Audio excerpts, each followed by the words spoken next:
జగన్మోహన్ రెడ్డి గారు ఏపీ సచివాలయాన్ని తాకట్టు పెట్టి 370 కోట్లు తెచ్చారంట. ఇది ఈ రోజు మీడియాలో వచ్చిన ప్రధాన న్యూస్ పేపర్లో వచ్చిన ప్రధాన ఆర్టికల్ కూడా ఇదే. అలాగే మార్నింగ్ నుంచి ఒక సెక్షన్ ఆఫ్ మీడియాలో విపరీతంగా రన్ అవుతున్న న్యూస్ కూడా ఇదే. అలాగే కొంతమంది మాజీ ఎంపీలు, పార్టీకి రిజైన్ చేసిన వాళ్ళు కూడా మీటింగ్స్ పెట్టి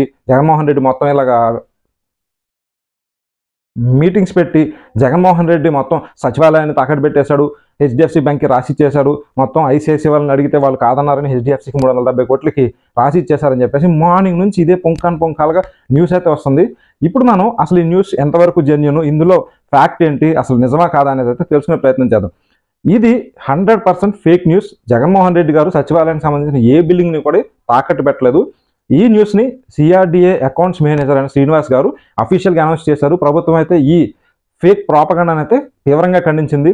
అయితే ఏ లెవెల్లో ఈ విషప్రచారం ఉందంటే స్నేహితులు కూడా అరే జగన్మోహన్ రెడ్డి మొత్తం ఇలా తాకట్టు పెట్టారంట కదా అని చెప్పేసి వీడియో క్లిప్పింగ్స్, ఈ న్యూస్ పేపర్స్, అలాగే ఈ మీడియాలో వస్తున్నటువంటి క్లిప్పింగ్స్ని అయితే పంపించడం జరుగుతుంది.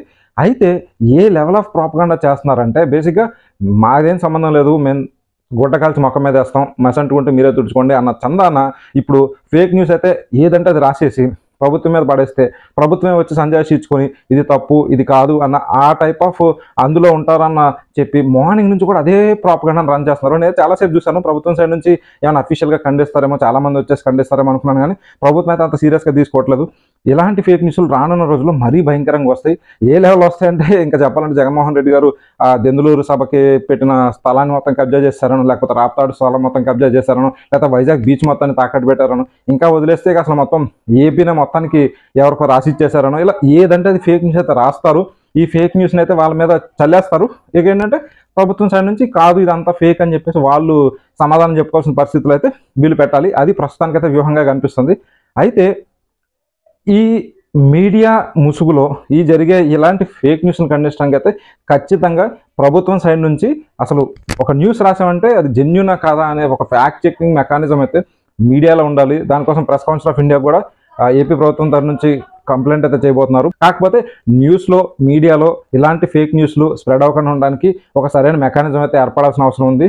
పత్రికా స్వేచ్ఛ ముసుగులో మనం ఏదంటే అది రాస్తామంటే అది ఎంతవరకు కరెక్ట్ అనేది కూడా వాళ్ళు ఆలోచించుకోవాలి. ఇప్పటికైతే ఈ 370 crores అప్పు తెచ్చారన్నది అయితే ఫేక్ న్యూస్. వాస్తవంగా జరిగింది ఏంటంటే GMSO 332/2018 ప్రకారం బ్యాంకింగ్ కన్సార్టియం నుంచి 2060 కోట్లు బేసిక్ ఇన్ఫ్రాస్ట్రక్చర్ అంటే మౌలిక సదుపాయాల కల్పన కోసం అయితే ప్రభుత్వం తీసుకుంది.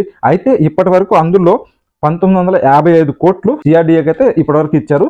అంతే తప్ప ఇప్పటివరకు ఐసిఐసిఐ బ్యాంక్ నుంచి కానీ హెచ్డిఎఫ్సి బ్యాంక్ని కానీ ఆ ప్రపోజల్ కూడా ఇప్పటివరకు సిఆర్డీఏకి అయితే వెళ్ళలేదు. అలాంటి ఒక ప్రపోజల్ ఏది లేదని కూడా శ్రీనివాస్ గారు అయితే చెప్పడం జరిగింది. అయితే ఇంత దారుణమైన న్యూస్లు రాసి ఒక ప్రభుత్వ ప్రెస్టేజ్ని దిగజార్చడం అనేది ఎంతవరకు కరెక్ట్ అనేది సదరు మీడియా అండ్ సదరు సెక్షన్ ఆఫ్ పీపుల్ అయితే తీవ్రంగా ఆలోచించాల్సిన అవసరం ఉంది.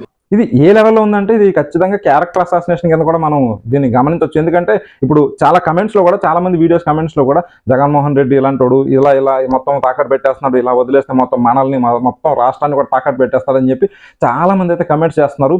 ఈ ఫేక్ న్యూస్ వల్ల ఈ పర్సనల్ క్యారెక్టర్ అసాసినేషన్ అయితే జరుగుతుంది. కాబట్టి ఇలాంటి ఫేక్ న్యూస్ స్ప్రెడ్ అవ్వకుండా ఖచ్చితంగా ఏదో ఒక రూల్ అయితే రావాలి. సో మొత్తానికైతే ఈ ప్రాపగండా ఏదైతే 370 crores గవర్నమెంట్ తీసుకుందనేది అయితే ఇది ఖచ్చితంగా అవాస్తవమైన ఇన్ఫర్మేషన్. సో ఇలాంటి ఇన్ఫర్మేషన్ని డైరెక్ట్గా ఏదో స్పెసిఫిక్ మీడియాలో చూపిస్తున్నారు కాబట్టి ఖచ్చితంగా ఉంటుందన్న ఆ విధంగా కాకుండా జనాలు కూడా ఫ్యాక్ట్ చెక్ చేసుకుంటే ఇందులో ఎంతవరకు వాస్తవం ఉన్నదని చూసుకుంటే వాళ్ళకు కూడా కరెక్ట్ ఇన్ఫర్మేషన్ దొరుకుతుంది అనమాట.